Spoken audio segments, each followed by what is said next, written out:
políticas y, por supuesto, también con el resto de ciudadanos. No quedarán al margen nadie, porque aquí se trata del Perú, se trata de gobernar como es una democracia, el gobierno del pueblo, por el pueblo y para el pueblo.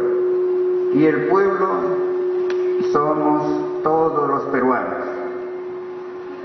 Como ustedes conocen desde un inicio, cuando asumí la cartera del Ministerio de Justicia y aún antes, en la etapa de la campaña, expresé, no una vez, sino una y otra vez, que soy partidario de la economía social de mercado que está regulada en la Constitución, que significa tanto mercado como sea posible y tanto Estado como sea necesario para poder combatir los monopolios, los oligopolios y las posiciones dominantes que perjudican a la población.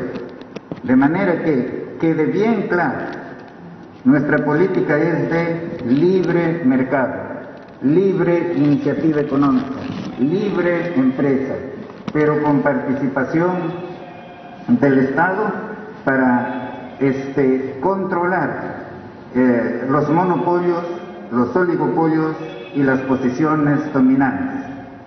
Eso es, en síntesis, ¿no?, la posición económica que tiene este gobierno desde un inicio, y así será. No nos podrán calificar de comunistas, pues no hemos realizado ningún acto que signifique esa ideología política de la cual no participamos y que muchas veces he explicado que eso no puede operar en nuestro país. Punto número 2. Tenemos un problema sumamente grave en el país que nos afecta a todos. Es la inseguridad ciudadana. Allí nosotros tenemos una posición sumamente clara y sencilla. La inseguridad ciudadana no es tarea solamente de la Policía Nacional, sino también de las Fuerzas Armadas, también de la sociedad civil en general. Por ejemplo, allí hay que reforzar las juntas vecinales para poder enfrentar el delito. También es tarea del sistema de justicia, o sea, Poder Judicial, Ministerio Público, Junta Nacional de Justicia, Tribunal Constitucional. Desde el punto de vista legislativo, ya hemos presentado proyectos de ley y vamos a seguir presentando de acuerdo a nuestra realidad social. Pronto presentaremos un proyecto de ley sobre las motos lineales. No podrán transitar en una moto lineal más de 2 personas, pues sabemos que con las motos lineales se cometían frecuentemente este delito de arrebato de celulares. Ahora no lo hacen con una sola moto lineal, sino lo hacen con 2, con 3, con 4. De manera que tenemos que poner fin, ¿no?, a esa situación. Estamos trabajando con los órganos del sistema de justicia, o sea, el Ministerio Público, el Poder Judicial, la Policía Nacional y la Defensoría Pública, para implementar el programa de justicia en flagrancia, o sea, justicia rápida, ¿no? Mediante esta justicia rápida, en un solo local estará el médico legista, el policía, el fiscal y el juez, de manera que el procesado, cualquiera que sea el delito que haya cometido, el arrebato de un celular, o un homicidio, etcétera, no será sentenciado en 12 horas o a lo más tardar, no, en 72 horas.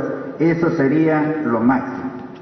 Eso estamos haciendo en materia de seguridad ciudadana, de manera que allí, ¿no?, debemos ponernos todos de acuerdo, los órganos del Estado, ¿no?, la sociedad civil, la prensa, ¿no?, porque primero está la vida, la integridad física, la salud, el patrimonio de los ciudadanos. En materia de educación, estamos trabajando intensamente para la educación presencial que se inicia a fines del próximo mes de marzo. Nosotros somos muy conscientes que esa es la primera tarea de un Estado. No hay otra cosa más útil, más importante que el Estado se encargue de la educación de sus niños, de sus adolescentes, de sus jóvenes. Con la educación combatimos muchos males. Con la educación se genera trabajo. Si a esa gente que vive allá en los cerros o en lugares alejados del Estado se le hubiese dado una educación de calidad, no estarían delinquiendo, sino estarían trabajando. Y seguramente muchos de ellos estarían dando trabajo. O sea, con la educación progresa el ser humano, la familia, la sociedad, el Estado, en general. Seguiremos, por supuesto, con el trabajo intenso de la vacunación a todos los ciudadanos que quieran vacunarse. La vacunación no es obligatoria, pero el hecho de que no sea obligatoria no da derecho al que no quiere vacunarse de contagiar a los demás, de contagiar a su familia, de contagiar a sus amigos, de contagiar al resto de la sociedad. De manera que allí se han tomado ya las medidas, como ustedes conocen, para que eso no se propague. Hay que entender que hay que combatir, que hay que vacunar a la mayoría de la población lo más rápido que sea posible para abrir el mercado, porque solamente así podemos crecer económicamente. Si crecemos económicamente se genera trabajo, ¿no? Y si se genera trabajo hay impuestos, ¿no?, que van a engrosar el tesoro público, y si hay eso se va a poder atender las necesidades fundamentales de la educación, de la salud, de la recreación, de la infraestructura, ¿no?, de atención a la segunda reforma agraria. Tenemos que atender, ¿no?, a la reforma agraria, tratar de crear microempresas agrarias allí,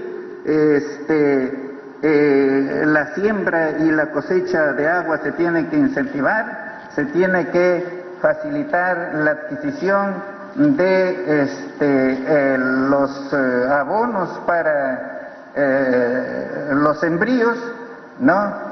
Y estamos viendo también la posibilidad de que el campesino tenga acceso al crédito agrario. Y también, por supuesto, implantar allí el seguro agrario, porque como sabemos, la actividad agraria es bastante riesgosa. En materia de relaciones exteriores o en materia de nuestras fronteras, de las cuales hablamos mucho ahora, tenemos que tratar de abrir las fronteras para incentivar las relaciones entre los pueblos vecinos de ambos países, ¿no? Eso en la realidad se produce. Cerramos la frontera por un lado, las personas buscan ingresar por otro lugar. Son muy extensos esos espacios fronterizos. Entonces lo que tenemos que buscar es, ¿no?, desarrollar, ¿no?, a los pueblos fronterizos en conversaciones con nuestros países vecinos, ¿no?, desarrollar las fronteras de ambos lados y ambos contribuir para que no ingresen pues personas que constituyen un peligro para nuestra sociedad. No tenemos ningún ánimo de confrontar con nadie. No vamos a confrontar con nadie. Nos provocarán, pero ahí quedará porque nosotros no responderemos. Yo soy muy consciente, yo he estudiado en la universidad y recuerdo que cuando he estudiado Sociología General me enseñaron el tema del estatus personal, de manera que soy muy consciente sobre el papel que tengo que desempeñar. Una cosa es el papel que desempeña la persona en su casa, en el colegio, en el club. Otra cosa es, por supuesto, el papel que tengo que desempeñar aquí en el ejercicio de este cargo, y también todos los señores ministros aquí son muy conscientes de ello. Tienen un gabinete dialogante, que contestará siempre a ustedes, cuando lo soliciten en cualquier momento. Muchas gracias. Aquí los señores ministros van a hablar sobre los temas que hemos acordado ahora en el Consejo de Ministros. Como ustedes saben, estamos trabajando desde muy temprano. Hemos tenido una reunión con los señores gobernadores regionales, Estamos todos plenamente de acuerdo allí para trabajar conjuntamente a fin de descentralizar un poco el poder, a fin de descentralizar las decisiones y a fin de permitir a los gobernadores tener participación en las decisiones que toma el Estado. Luego de haber terminado allí esa reunión durante 2 horas, pues hemos entrado al Consejo de Ministros hasta este momento en que ahora nos encontramos con ustedes. Muchas gracias. Vamos a ceder la palabra al señor Ministro de Economía.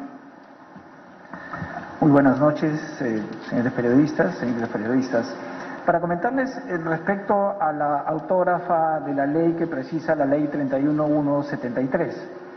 El gobierno del profesor Castillo es muy consciente del justo reclamo que tienen los fonavistas respecto a los aportes que han realizado. Y el compromiso es devolver de la forma más inmediata y más célere los aportes que han realizado, obviamente incluido la actualización de estos aportes. Lo que sí estamos, por eso estamos comunicando, cuyo plazo vence el día viernes, que vamos a observar esta autógrafa, reconociendo el pago inmediato, célere, de lo que han aportado los trabajadores, pero el problema es que en la autógrafa se incluyen 2 conceptos, que es el aporte de los empleadores y el aporte del Estado. Entonces, son aportes que, de incluirse en esta devolución, generarían un serio inconveniente, un serio desbalance en las finanzas públicas, con lo cual pasaríamos de una devolución de 6.600 millones de soles a una devolución de cerca de 42.000 millones de soles. Esto equivale casi al presupuesto total del sector educación y 2 veces el presupuesto del sector salud. Entonces es una devolución que es inviable en términos fiscales y que además nos distraería de atender temas tan cruciales como la atención de la emergencia en temas de salud y el regreso a clases. Entonces, conscientes de la expectativa que existe en los fonavistas, el compromiso del gobierno es devolver los 6.600 millones de dólares, generar los procedimientos más céleres y presentar una alternativa que permita contar con una liquidez inmediata a los fonavistas, mientras que se resuelve el tema de las listas y la lista y las prioridades en las cuales se va a devolver, en las cuales se va a priorizar, por supuesto, a la población vulnerable. Ese es el compromiso, y la propuesta que vamos a hacer, repito, es observarla, pero presentando una alternativa adicional de generar una liquidez inmediata para aliviar las necesidades inmediatas de los fonavistas en sus justos reclamos. Gracias.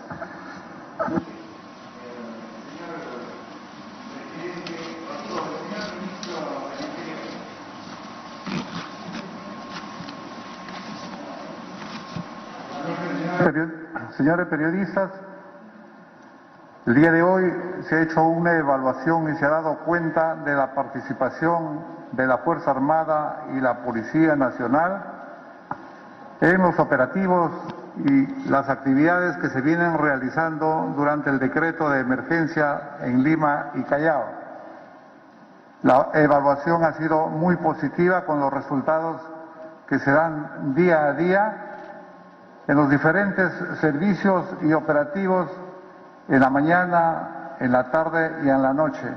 Está participando la gran mayoría del personal de la Policía Nacional en cuanto a la intervención directa, de acuerdo a sus funciones, con el apoyo de los efectivos de la Fuerza Armada, quienes brindan los anillos de seguridad, de acuerdo a lo planificado previamente con el Comando Conjunto. Asimismo, felicitar a los señores alcaldes que vienen uniendo y poniendo a disposición sus unidades móviles para el patrullaje preventivo.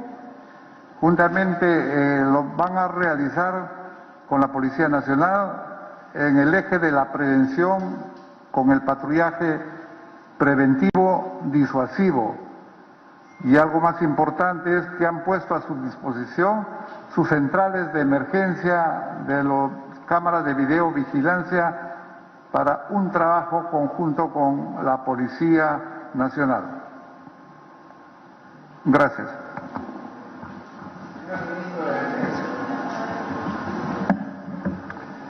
Buenas noches, señores periodistas. Para informarles, como anunció el día de ayer el señor presidente, en la reunión con los gobernadores regionales, ya hemos trabajado la asignación de helicópteros a todas las regiones a través de convenios que iremos consolidando con cada uno de los gobernadores con la finalidad de mejorar la gestión de las autoridades regionales y locales, así como hacer frente a cualquier situación de emergencia, evacuación médica y apoyo a los diferentes sectores. Quiero hacer hincapié en que este uso de estas aeronaves no va a afectar en absoluto en las capacidades operacionales que tenemos y en las obligaciones para hacer frente a a lo dispuesto por la ley. Al contrario, esta firma de convenios va a permitir que el alistamiento de los pilotos se incremente sustancialmente y el alistamiento de las aeronaves también se incremente sustancialmente. Por otro lado, quiero anunciar que estamos empezando con un convenio con el Ministerio de Transportes y Comunicaciones en dos programas específicos, tendiendo puentes para poder instalar alrededor de 700 puentes, que son los que se cuentan en este momento en los almacenes del Ministerio de Transportes, con la participación de los batallones de ingeniería. El otro programa es Uniendo Pueblos, para poder permitir que las poblaciones más alejadas que están incomunicadas puedan conectarse con las principales vías de comunicación. Y vamos a empezar por la región del BRAE. En la región del BRAE, probablemente en los próximos días, vamos a tener reuniones con las autoridades locales y regionales para iniciar la construcción del aeropuerto en la ciudad de Pichari. Iniciar la instalación y el tendido de los puentes y la construcción de los caminos rurales. Y ahí seguiremos con las siguientes regiones, pero el acuerdo y el pedido de la mayoría de los gobiernos regionales ha sido que empecemos con el BRAE. Esto va a permitir hacer frente a todas las necesidades e inclusive poder disminuir los problemas de los ilícitos en esa región. Asimismo, estamos trabajando para apoyar al Ministerio de Salud para la vacunación, sobre todo en los lugares más alejados, las zonas fronterizas, que obviamente demanda un gran esfuerzo. De igual manera, para el Ministerio de Educación, para el programa del retorno a clases presenciales.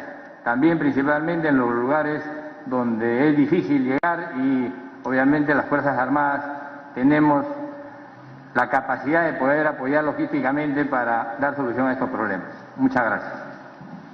El señor Ministro de Relaciones Exteriores. Señores periodistas, en esta sesión del Consejo de Ministros se ha visto la importancia de desarrollar una diplomacia social en el ámbito sanitario. Esto es ayudar a la política de salud, sobre todo en zonas de frontera, donde existe una población muy importante que todavía no accede a las primeras o segunda o tercera vacuna, sobre todo de los pueblos originarios. Más aún, la semana pasada, el presidente Castillo y el presidente Bolsonaro se reunieron precisamente en Brasil para promover, entre otras cosas, precisamente también esta cooperación sanitaria. Y como ha dicho el señor primer ministro, las fronteras terrestres del norte y del sur del Perú van a ser abiertas precisamente para alentar el flujo de personas de acuerdo con la ley y el orden como corresponde, pero también para promover la cooperación interfronteriza en todo nivel, económico-social, bajo las reglas propias de un Estado soberano, pero también solidario y cooperante con los países vecinos en los temas comunes, como el tema sanitario, entre otros. Eso es lo que voy a señalar. Muchas gracias. El señor Ministro de Desarrollo Agrario y Riego.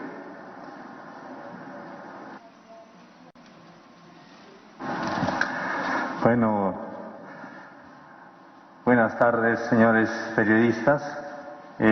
Ha sido pues muy importante la reunión que hemos tenido y básicamente en el Ministerio de Desarrollo Agrario y Riego les hablaremos de la segunda reforma agraria. Indicarles primeramente que no hay que tener miedo. Mucha gente ha llamado, muchos productores, diciendo de que esto suena a la primera reforma y no es así. Esta segunda reforma agraria consiste en que todos los hombres y mujeres del campo, prácticamente entre todos, se tiene que encaminar. Los pequeños que pertenecen a las comunidades de la sierra y de nuestra selva, aquellos están en crecimiento o transición, y también a nuestros hermanos agroexportadores. Y mediante la plataforma nacional, nos hemos reunido los diversos gremios, tanto los pequeños, los medianos y los grandes. Nuestros hermanos agroexportadores van a enseñar a vender en el mercado internacional los productos que producen, que cultivan nuestros pequeños agricultores, pero a cambio de incentivos, digamos incentivos tributarios de acuerdo al porcentaje de cuánta producción le compran a estos pequeños y le llevan al mercado internacional. En la conversación, en la reunión que tuvimos los ministros, se ha escuchado muchas propuestas. Por ejemplo, un problema muy serio es el mercado. Los productores pequeños producen una pequeña cantidad, pero esta pequeña cantidad no lo pueden vender, llevan al mercado y retornan con una frustración. Lo que se necesita es el mercado. Y los hermanos empresarios, los agroexportadores, conocen el mercado y todo este proceso de exportación, y entonces a estos pequeños los enseñarán cómo se trabaja. Como en nuestro país conocemos, ser agricultor, ser ganadero pequeño significa ser pobre. Y esto tiene que cambiar con esta segunda reforma agraria. Un ejemplo, nuestros pequeños agricultores para sembrar una hectárea de papa invierten 8.000 soles y producen 8 toneladas. Y eso no es a los estándares de la producción. Deberían de producir 40 toneladas, porque si producen 40, recuperan lo invertido y lo demás actividades que ellos tienen ya es pérdida. Y es por eso que se habla de pobreza. Ellos, con la mano del Estado, con el asesoramiento desde un inicio hasta el final, tienen que producir mínimo 35 toneladas a 40 toneladas, restando las 8 toneladas que es costo de inversión de producción, el resto es ganancia. Y esto se tiene que trasladar a nuestros arroceros, a nuestros maiceros, a nuestros cafetaleros y a todos. Y entonces el Estado tiene un compromiso serio de dotar de tecnología, que significa participar en todo el proceso productivo. Entonces, encaminaremos con todos y con todas esta importante reforma. Muchas gracias.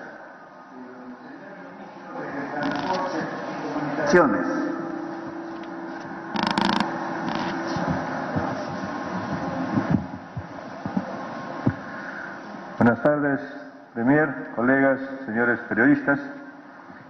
En primer lugar, comunicarles que en el marco de la descentralización y la zona de emergencia que vive el BRAE, esta tarde en la reunión del Consejo de Ministros se ha visto conveniente hacer un convenio con el Ministerio de Defensa a fin de empezar a desarrollar la zona del BRAE y de esa manera brindarle otras oportunidades al campesino y sobre todo al agricultor, de tal manera que ellos tengan mejores oportunidades y puedan tener un mejor nivel de vida.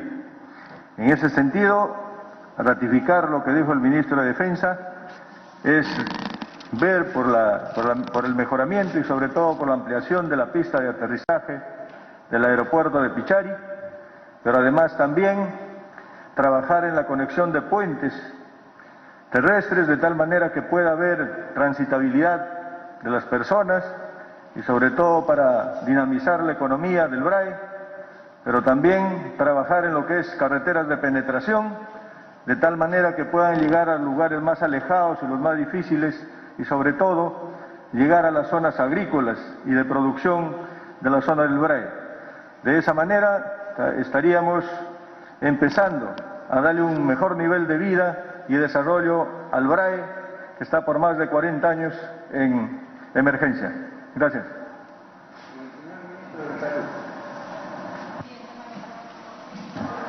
Muchas gracias, Premier.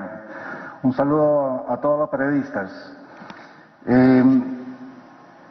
Tenemos una valla muy alta que nos ha dejado el doctor Ceballos, pero ahorita el tema del COVID vamos a seguir trabajando arduamente, no vamos a bajar la guardia.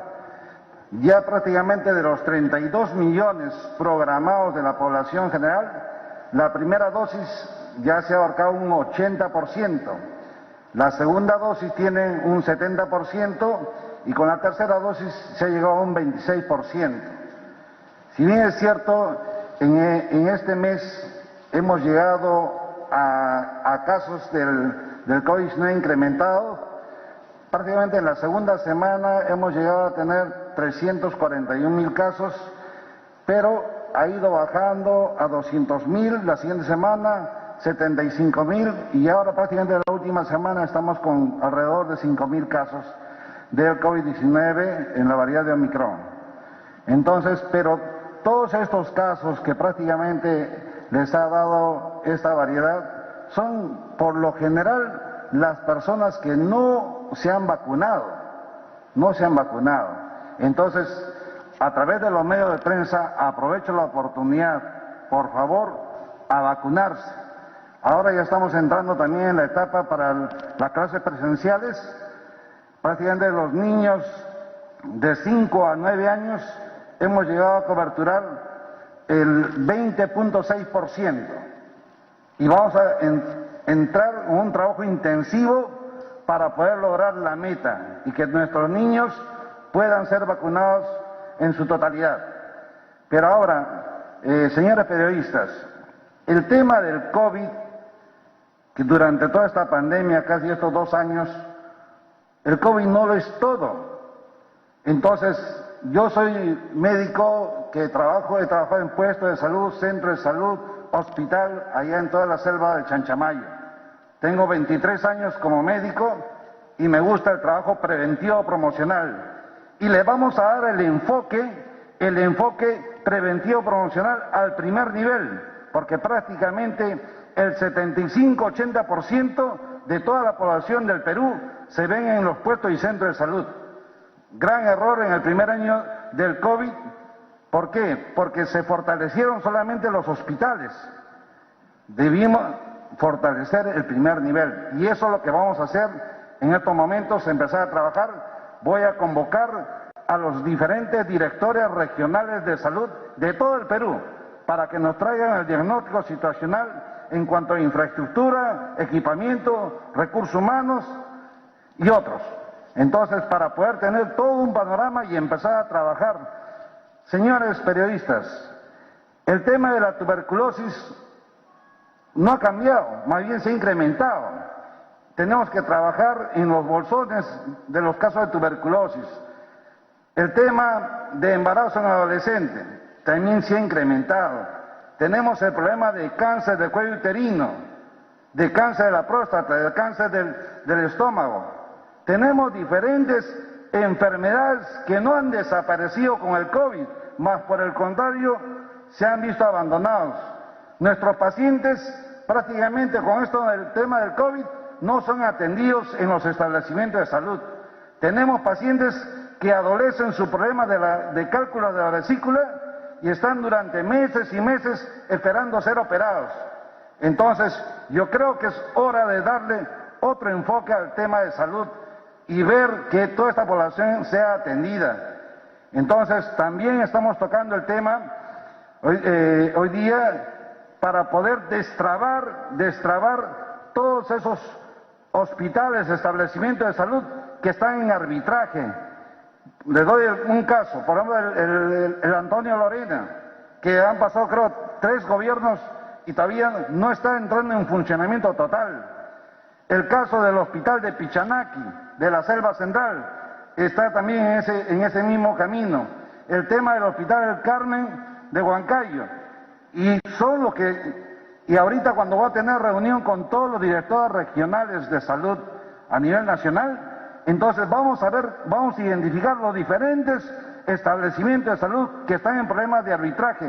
Ya hablé con la doctora Silvana Robles, que es parte de la Comisión de Salud, para ver el mecanismo legal para destrabar y que esos establecimientos de salud se concluyan, terminen y estén en funcionamiento a favor del pueblo. De igual manera, hemos conversado, necesito cerrar el tema presupuestal para ver la construcción de nuestros establecimientos estratégicos que ya están programados durante años. Entonces, poder construir nuestros puestos de salud, nuestros centros de salud y hospitales que requiere toda la nación. Así es, amigos. Muchas gracias, señor Premier. Muchas gracias, señor periodistas. Gracias, señor Premier. Señores periodistas, tengan todos ustedes muy buenas noches. Para informarles, por orden y despacho del Premier y por disposición de un trabajo comandado por el Presidente de la República, que a la fecha son más de 850.000 vacunas que se han puesto a nivel nacional en nuestros pueblos originarios y nuestros pueblos afroperuanos.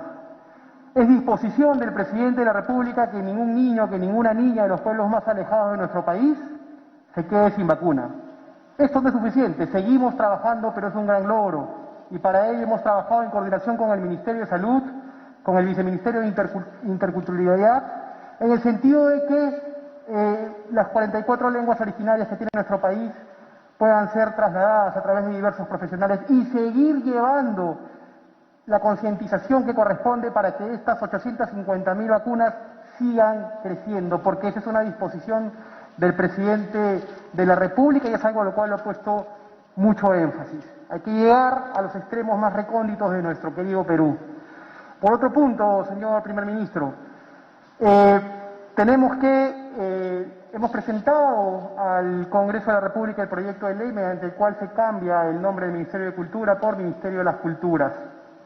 Culturas que nacen de nuestros 55 pueblos originarios. Ya tenemos dictamen favorable de la Comisión de Cultura del Congreso, tenemos dictamen favorable de la Comisión de Descentralización y estamos a la espera que el Pleno del Congreso pueda programar y agendar el debate de esta ley, que es una ley absolutamente justa para el país.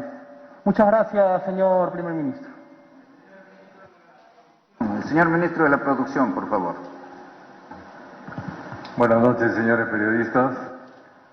Hoy hemos tenido una ardua tarea, hemos estado en Consejo de Ministros, dirigido por nuestro señor Presidente de la República y nuestro Premier. Ha sido una tarea enfocada principalmente en los dos sectores más álgidos en este momento, que es la educación y la salud en nuestro país, y enfocado en todos los demás sectores en apoyo justamente para lograr enfocarnos en estos temas principales que son vitales para el desarrollo y para la reactivación económica. Desde el sector producción nos hemos enfocado en la diversificación productiva y desde ahí queremos apoyar pues a los que más necesitan. Así que estamos coordinando todos los sectores enfocados en los problemas principales de nuestro país. Este es un Consejo de Ministros muy participativo y de puertas abiertas, así que estamos enfocados en los problemas del país y tras eso vamos a seguir trabajando de manera muy ardua. Buenas noches, gracias.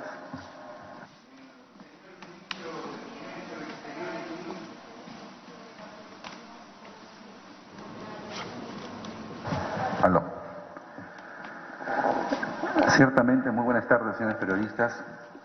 Desde la cartera de Comercio Exterior y Turismo, en el contexto de esta coyuntura de país y como gobierno, esta primera sesión de la presidencia del Consejo de Ministros ha afianzado como gran prioridad el consenso político, el diálogo democrático, la necesidad del equilibrio de poderes, porque creemos que son las condiciones fundamentales para promover y reactivar la economía con enfoque social y de mercado, la estabilidad jurídica, la promoción de inversiones públicas, privadas, el relanzamiento de la gran necesidad de los proyectos de todas las regiones en las diferentes carteras son nuestras prioridades. A todo el sector productivo, agroexportador, artesanos, restaurantes, a toda la cadena de valor del turismo, reiteramos nuestro compromiso de seguir expandiendo los beneficios de este boom de agroexportación, de riqueza, de bio y megadiversidad que nuestro país resalta en todo el mundo. Vamos con optimismo, con bastante sensatez, abriendo la cancha para fortalecer este periodo sensible en que estamos afrontando. Muchas gracias. La señora ministra de la Mujer.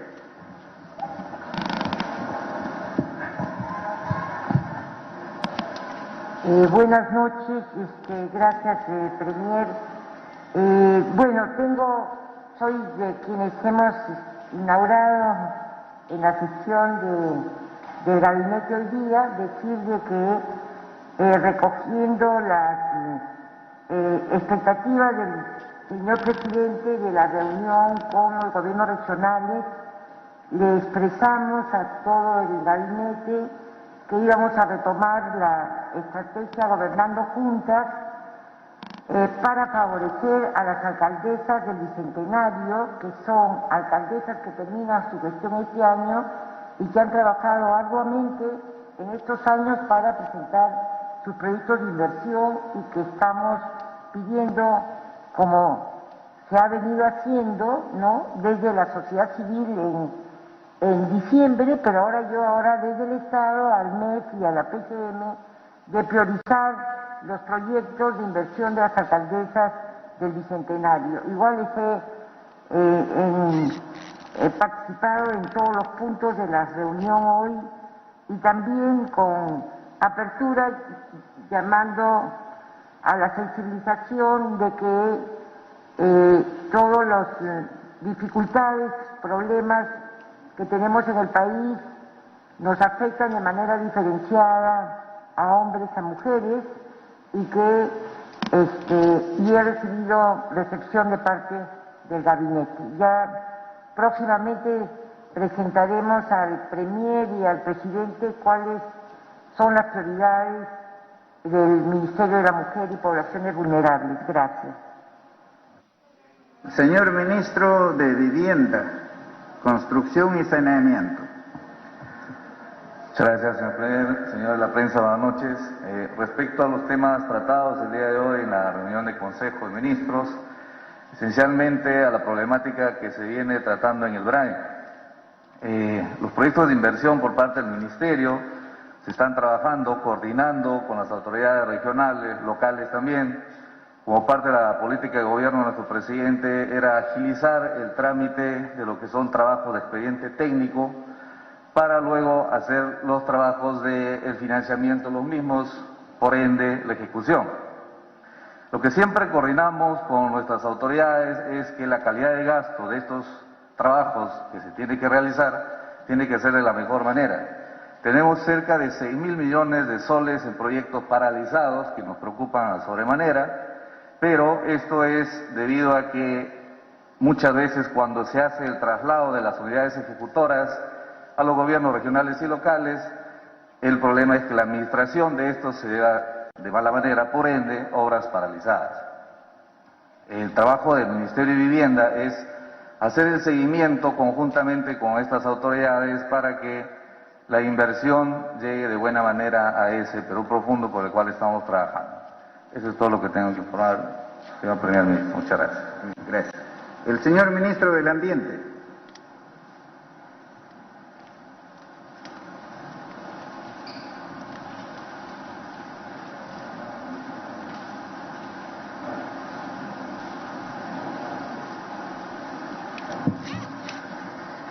Gracias, Premier. Bueno, como todos sabemos, las actividades industriales en el Perú, algunas veces ha habido cierto grado de irresponsabilidad y tenemos en el territorio peruano una serie de áreas contaminadas. Conocemos varias, ¿no? Yo conozco desde pequeño el paraíso que era Chimbote y ahora está prácticamente la playa convertida en una cloaca, en la cual ya no podemos hacer ninguna actividad humana. Y actualmente sabemos también el problema que se ha originado por el derrame de petróleo. Ahora ya estamos en la etapa de monitoreo, de evaluación del grado de daño que se ha hecho para tomar las medidas de recuperación, de remediación y también de apoyo a las personas, a los trabajadores que han sido afectadas y obviamente ayudar también a sobrevivir algunas aves, bastantes aves que han sido víctimas de este derrame. Todo esto es un esfuerzo interinstitucional, multidisciplinario, en la que están varias instituciones como el Instituto Humano del Perú, la Capitanía del Puerto, en fin, una serie de organizaciones que tenemos que coordinar para que de una manera científica y tecnológica logremos que nuestro mar nuevamente sea pasible de ser utilizado para beneficio de todos nosotros, sobre todo para los pescadores artesanales, porque ellos trabajan para sobrevivir en este medio. Eso es lo que podría informar en este momento, y el presidente Castillo nos ha dado las indicaciones de hacerlo en el terreno y con el uso de todas las tecnologías que esté a nuestro alcance, y además con la cooperación internacional. Ha venido un grupo de las Naciones Unidas y también de otros países individuales que nos van a apoyar con su conocimiento científico y poder reforzar lo que tenemos en el Perú. Muchas gracias. Bien, cerramos con el señor Ministro de Educación. Buenas noches, señores periodistas. Efectivamente, dentro del marco de la prioridad que tiene el equipo, el Consejo de Ministros, con el liderazgo del presidente, la prioridad es el retorno a clases. Y para esa actividad, para esa prioridad, se viene trabajando arduamente respecto a aspectos principales como es la habilitación de las instituciones educativas. Y yo quiero agradecer a los medios de comunicación que nos ponen al tanto de alguna dificultad que haya en cada una de las provincias, en los distritos, porque eso nos permite atender y tener una mirada que permita corregir algunas situaciones que de orden administrativo están retrasando la atención de las instituciones educativas. Quiero señalar allí que en este proceso, como a ustedes les consta y se les ha informado, la brecha que existe respecto a construcción e infraestructura educativa en el país alcanza los 111.000 millones de soles. Entonces, en esta etapa, esa brecha y esa herencia histórica que nosotros estamos asumiendo como gestión, en esta etapa para el retorno a clases, nos corresponde la habilitación de la escuela, es decir, el acondicionamiento, ver qué factores permitan acondicionar de mejor manera la escuela para recibir a los estudiantes. La meta es que el 28 de febrero las instituciones educativas abran las puertas y poder recibir a los estudiantes. Luego tenemos un aspecto también que es necesario comunicar. Se está cerrando el proceso de contrato de los docentes y agrada señalar que allí estamos pasando en el promedio el 90%. Hay regiones que han alcanzado el 98, 97% de contrato de maestros. Eso significa que los maestros que van a ir a la escuela el 28 de marzo tienen que estar contratados y van a estar presentes en la escuela.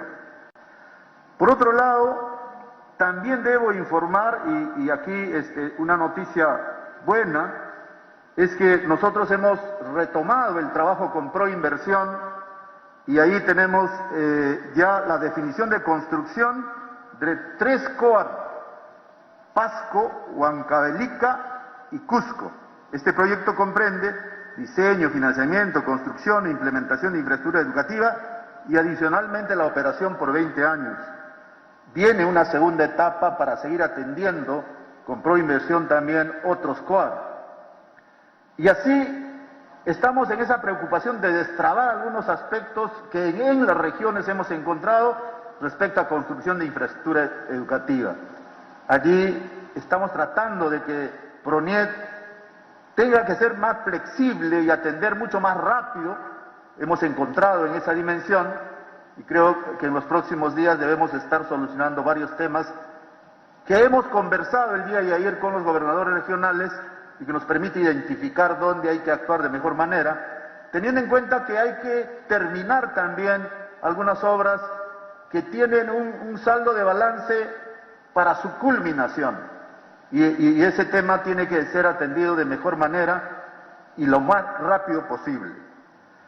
Finalmente, debo indicar que el día de hoy también se ha emitido la norma técnica que permita el retorno a las aulas de las universidades, tanto públicas como privadas. El día de hoy ha salido publicada la norma de retorno que comprende diversos aspectos generales bajo el principio de la autonomía de la universidad para poder determinar horarios, turnos, ingresos y temporalidad también.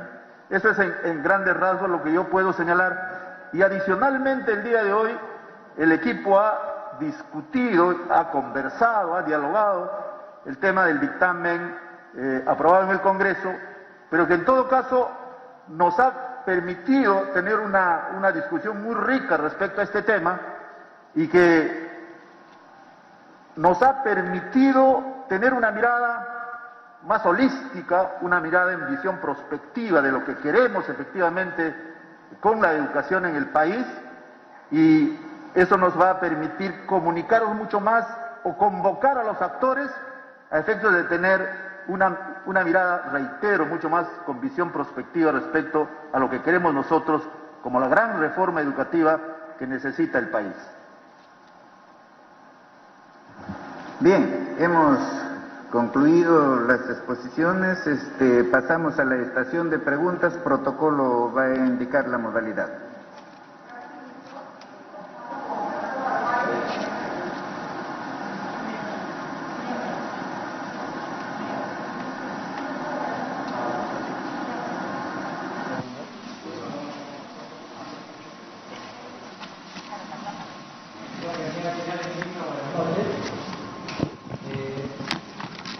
Millones de madres y padres de familias están en estos momentos quizás viéndonos con sus hijos, y una de las preguntas que ellas quisieran hacer que se les absuelva será seguramente el de la canasta familiar. En los últimos 6 meses ha subido enormemente. ¿Cuál sería la respuesta del gobierno para esos millones de peruanos que se ven en estos momentos afectados por ese tema de la subida del alza de la canasta familiar? Y finalmente, señor Premier, respecto al tema de los combustibles en el país, básicamente el tema del gas, ¿cómo lo va a afrontar este nuevo gabinete? Muchas gracias. Va a contestar el señor Ministro de Economía. Muy buenas noches. Sí, en los últimos meses, conscientes del incremento de precios que ha tenido y que ha impactado sobre todo a los sectores de menores ingresos, el gobierno ha estado otorgando bonos para compensar precisamente de alguna forma este incremento de los precios. Hay que notar que este incremento de los precios tiene dos componentes, ¿no? El componente del tipo de cambio y el componente del factor externo por el costo de los principales insumos a nivel internacional. Esta inflación se da a nivel internacional y es el Banco Central el responsable en su política monetaria del control de la inflación, y ha estado haciendo subidas graduales de la tasa de interés para precisamente compensar esta subida de precios, que de acuerdo a las proyecciones que hace el Banco Central debería estar disminuyendo alrededor de la mitad en la segunda parte de este año. En respecto al tipo de cambio también hemos tenido un alivio, ya los mercados están bastante más calmados, y ha habido una disminución importante en el tipo de cambio, lo que ha permitido también de cierta forma compensar el incremento que se dio por los insumos y alimentos importados. La siguiente. Siguiente pregunta, Jacqueline Arce de DEPCable. ¿Qué tal, ministra? Muy buenas noches. Para el ministro de Economía. La anterior gestión del Ministerio de Economía y Finanzas dijo que se iba a presentar proyectos de ley para realizar cambios al régimen fiscal minero. Usted, ministro Graham, ¿continuará con ese trabajo? De ser así, ¿cuándo se presentará la iniciativa al Congreso, considerando que este tributo es de periodicidad trimestral? Sí.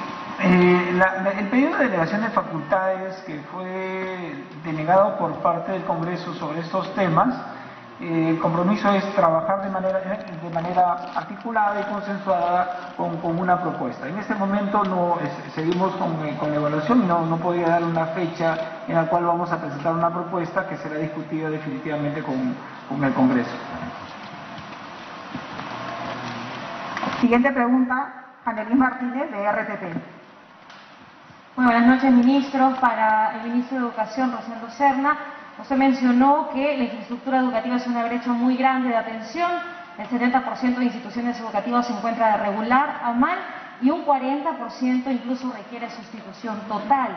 Estamos a un mes de marzo, fecha en que se ha previsto que se va a retornar a la presencialidad. ¿Considera que estamos en condiciones de hacerlo? Y una pregunta adicional, si me lo permite, para el presidente del Consejo de Ministros. El gabinete anterior tuvo duras críticas por la designación, precisamente de Héctor Valer como presidente del Consejo de Ministros, por las denuncias que ya se saben. Otros ministros de ese gabinete también fueron cuestionados por tener denuncias años anteriores y han sido ratificados nuevamente en el cargo de este gabinete que preside usted. Teniendo en cuenta todo ello, ¿confía usted en que va a obtener el voto de confianza ante el Congreso? Muchas gracias. Bien, con respecto a la pregunta hecha a mi persona como responsable del sector, la novedad de que hay un déficit de 111.000 millones de soles no es una situación que ha ocurrido ayer ni el 28 de julio del 2021 y no ha sido generado por esta gestión. Es la herencia de gestiones anteriores que simplemente no le han dado prioridad a este tema. Siendo herencia, las clases antes de la pandemia se han ido desarrollando de esa manera, porque las comunidades, los padres de familia, siempre han sido creativos, siempre han sabido gestionar la carencia y han cautelado el derecho a la educación. Entonces lo que tenemos que hacer nosotros acá es apoyar la habilitación de aulas. Estamos trabajando fuertemente el tema de habilitación de aulas. Hemos logrado habilitar mucha infraestructura nueva. Yo he estado en Cañete, he estado en La Joya, entregando obra nueva que se ha culminado, y así como hay muchas instituciones educativas que se van a entregar también.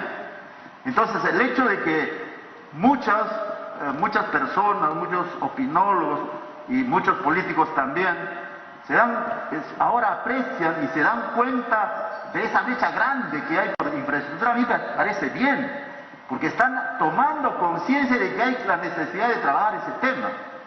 Y nosotros, bajo el liderazgo del profesor Pedro Castillo, le estamos poniendo prioridad, porque consideramos que eso tiene que atenderse. En cuanto a denuncias que puedan haber contra los actuales ministros sobre violencia a la mujer, estoy solicitando a cada uno de ellos que me informen si tienen algún antecedente al respecto. Ustedes saben que desde el Ministerio de Justicia siempre hemos defendido a la mujer. La mujer ha sido atendida inmediatamente en casos de violencia por medio de la Defensoría Pública.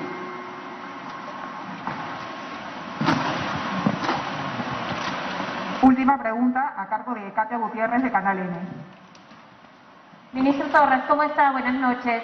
Yo quería saber si es que va a convocar a las bancadas para reunirse con miras a presentarse en el Congreso para solicitar el voto de confianza. Según la Constitución tiene 30 días para eso. ¿Y qué va a pasar, digamos, porque hay bancadas que están cuestionando la presencia de algunos ministros? Está acá, por ejemplo, el ministro de Salud y el ministro de Justicia. Del ministro de Justicia se señala, y me gustaría, por favor, que el ministro Ildefonso también me pueda responder, si es cierto que se ha reunido con el presidente de la República mientras era juez de ANCAS, y al ministro de Salud respecto a este video que se ha difundido sobre el agua acerrimada o arrecimada, ¿de qué se trata esto? Y si va a continuar con el proceso de vacunación como se ha venido haciendo hasta ahora. Muchas gracias. Con relación al voto denominado de investidura, vamos a presentarnos al Congreso para coordinar la fecha en la cual el Congreso nos pueda asignar el momento en que nos podemos presentar, o sea, el día y hora. Eso el Congreso lo señalará dentro de los 30 días que están previstos en la Constitución. Sobre la decisión que tome el Congreso de conferirnos o no conferirnos la confianza, eso es decisión única del Congreso de la República. Nosotros aceptaremos silenciosamente esa decisión. En cuanto a que el ministro de Justicia u otro ministro tenga antecedentes policiales, judiciales, ¿no? De sus antecedentes no aparece eso, pero en todo caso, de este momento yo le solicito a él públicamente, ¿no?, que nos haga llegar las denuncias que pueda tener el estado en que se encuentre esas denuncias y sobre qué materia son esas denuncias. Creo que había otra parte de su pregunta. Para el ministro de Salud. Ya, muy bien. Muchas gracias. Siempre he trabajado en la parte preventiva promocional en mis 23, 24 años de médico y no he borrado nada de lo que es de mi página del Face. Ahí ustedes pueden ingresar. No tengo por qué borrar nada.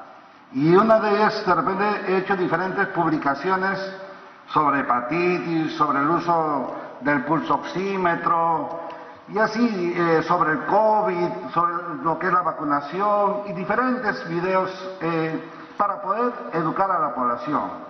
Y de repente este producto, que no le voy a hacer propaganda, este producto es un tipo de agua racimada y que tiene permiso de la DIGEMIT, de DIGESA y de la FDA, y que se puede comercializar en las diferentes boticas y farmacias. Es un producto que es a nivel mundial, en diferentes países tiene su patente. Puede ingresar al NHT Global y ahí lo van a ver. Y ahí tiene permiso, como le digo, de todas estas entidades que autorizan la venta de estos productos. Porque yo soy un médico profesional y me gusta trabajar con mis pacientes. Pueden averiguar mi labor como médico en Chanchamayo y siempre he hecho la labor como médico en la parte preventiva. ¿Sí? Muchas gracias.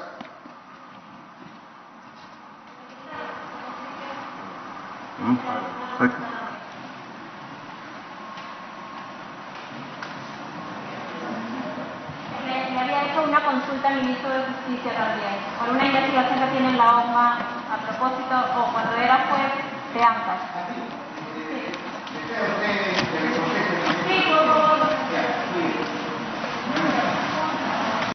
Gracias, Premier. Señora periodista, buenas noches. Primero, para decirle que yo tengo más de 25 años como abogado y siempre me he conducido por una línea recta. Ustedes van a ver durante el tiempo que he ejercido como juez mis decisiones. Y en ningún lugar donde he trabajado estoy comprendido en algún tipo de actos disciplinarios. Ahora bien, con respecto a la pregunta que me hace la señorita periodista, para decirle que yo, para ser convocado por el presidente, he tenido que conversar con el presidente, ¿no? Y también con el premier. Entonces, esa es mi respuesta, señorita. Lo demás no conozco porque recién me acabo de enterar por usted. No tengo conocimiento. Gracias.